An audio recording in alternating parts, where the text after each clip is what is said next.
Have you ever been haunted by something painful that happened in your past? Maybe these painful emotions came up at the most unexpected times. Almost everyone in Metal Gear Solid 5: The Phantom Pain has something haunting them. They all suffer a phantom pain, whether that be through emotional pain or physical pain. Welcome back. If you're new here, my name is Luffy and welcome to my channel. I talk video games and character analysis, so if that's your thing, subscribe and stick around. Heads up, this video will have spoilers for Metal Gear Solid 5: Ground Zeroes and Metal Gear Solid 5: The Phantom Pain. Every night, I can feel my leg, and my arm, even my fingers.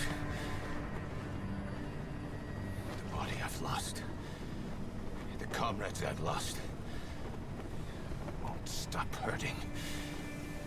It's like they're all still there. Phantom pain can manifest in multiple different ways. It can be a physical pain, such as when someone, like Kaz in Venom, lose a limb, but still feel pain in that limb. Or it can manifest in emotional pain, such as when Venom is haunted by his failure to save Kaz's life. Today, we're talking all about phantom pains and the ways in which people were haunted in MGS5.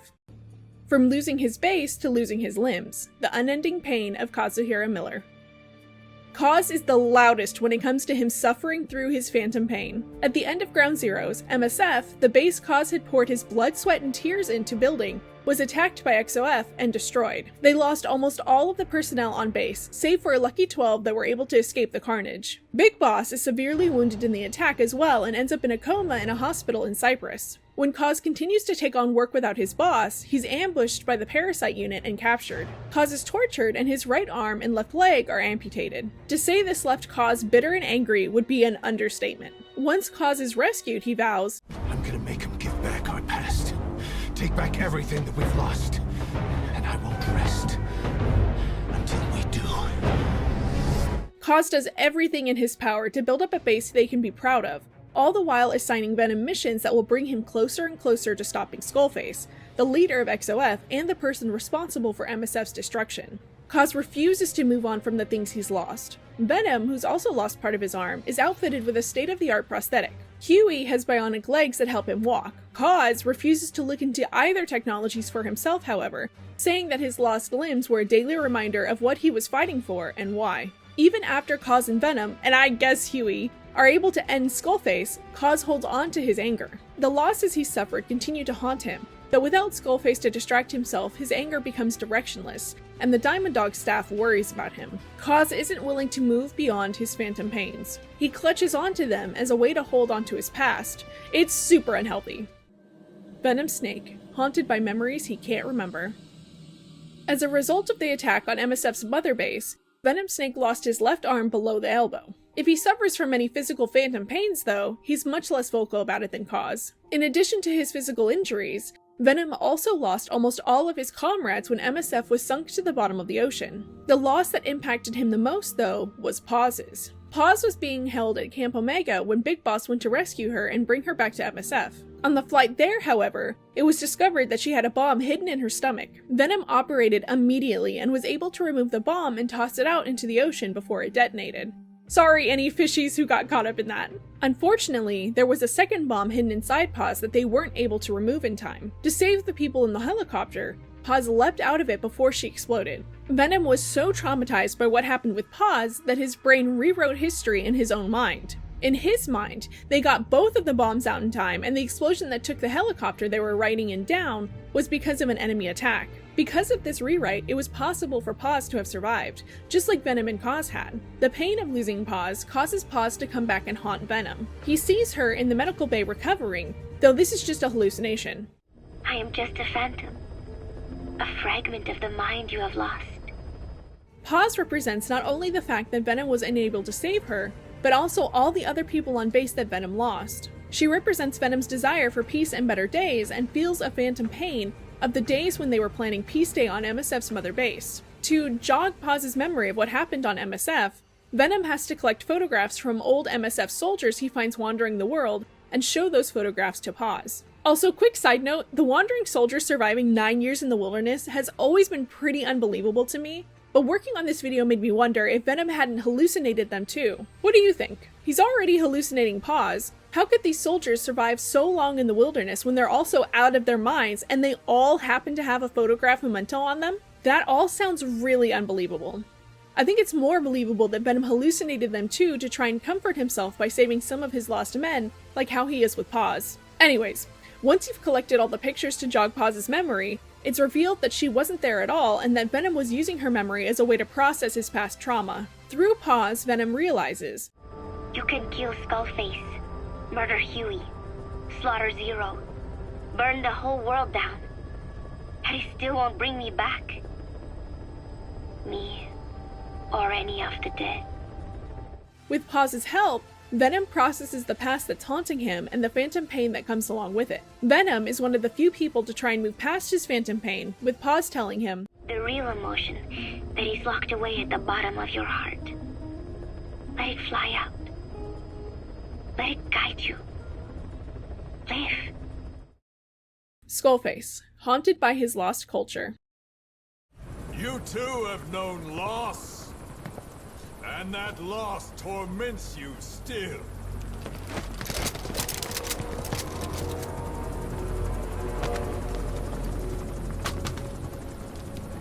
You hope hatred might someday replace the pain, but it never goes away.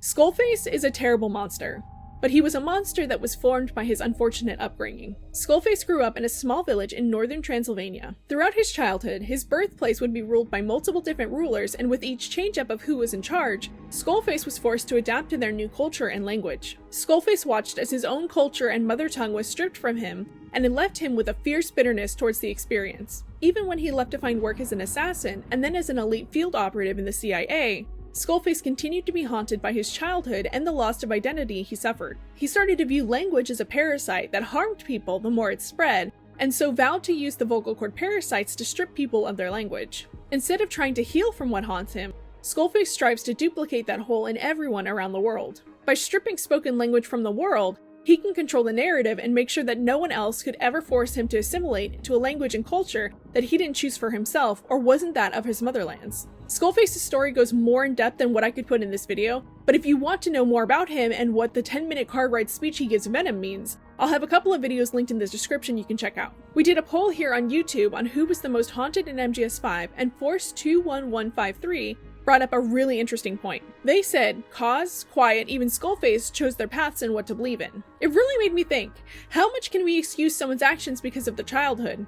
Is it your responsibility to rise above your harmful upbringing, or is it a viable explanation for terrible things you may do as an adult? Jack Snake said, Skullface, no doubt about it, is the most haunted in MGS5. Only those who have lost a cultural and self-identity knows how painful that actually is. I know that from my own experience, the pain never goes away. It's like as if the meaning of your existence has ceased to exist. And they're so right.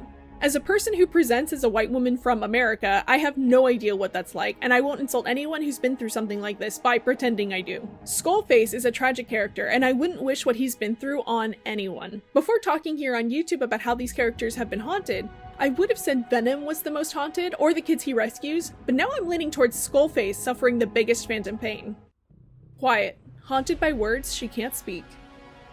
Quiet starts off as an assassin determined to end Big Boss. When she attacks him where he's staying at in a hospital in Cyprus, though, she's lit on fire and tosses herself out of a window. Her injuries were near fatal, though she was treated with the ones that cover parasites that both helped her heal her wounds and replaced all the organs that were too far gone. At the same time, she was also infected with the English strain of the vocal cord parasites, making her a living weapon. If Quiet speaks, she'll activate the vocal cord parasites and they'll infect any English-speaking people and end them. Quiet admits that she didn't choose to be quiet, implying she wasn't in on this plan when it was enacted. Towards the end of MGS5, she accepts that she needs to be quiet in order to not hurt the people she cares about. Quiet is one of the only people in Metal Gear Solid to accept what she's gone through and then move past it. She feels a lingering phantom pain over the words she's lost, but instead of focusing on this, she focuses on what she can control, herself. Quiet goes from being forced to be quiet to choosing to be quiet to keep people she cares about safe. When Quiet is forced to speak in order to save Venom's life, the English strain of the vocal cord parasites are activated and will infect and kill any English speaker. In order to keep the parasite from infecting others, Quiet abandons Venom and the Diamond Dogs and walks off into the desert where there will be no other people to infect. She accepts her fate and takes control of what she can take control of. Haunted by what could have been. If there's one thing Kojima's really good at, it's naming his games. Every game got the message behind its title across clearly, and The Phantom Pain is no different. It's been a year or so since I first played TPP, and I still feel a lingering phantom pain from that game. And I know I'm not the only one. People have told me they played TPP when it first came out in 2015, and they still feel a lingering phantom pain too. Why is that though? Why are we all still haunted by this game? One of the big debates around MGS5 is whether it's finished or not. Wherever you land on this argument, there are definitely plot points in MGS5 that have been left unfinished. What happened to Eli after he runs off with his band of misfit boys and Sahelanthropus? What happens to the English strain of the vocal cord parasites? What happens to baby Psycho Mantis? What happens to Quiet after she disappears into the desert? There are so many loose ends when we finish MGS5 and so many questions left unanswered. It leaves us with this lingering questioning feeling, this phantom pain that haunts us as we try to make sense of MGS5's ending. MGS5 The Phantom Pain does a great job of living up to its name. I rhymed. Almost everyone in the game has some kind of phantom pain haunting them. Even we, the player. Were you haunted by TPP? Did you feel a lingering phantom pain? Let me know in the comments. Thank you so much for making it to the end of today's video. If you liked it, please like, subscribe, and turn notifications on. It really helps me out. If you need more MGS content, check out my Patreon. I upload articles I write on upcoming videos or just thought pieces on MGS in general. Or join us in Discord. We're always talking about MGS. More importantly than that though, please take care of yourself and I'll catch y'all in the next one. Thank you.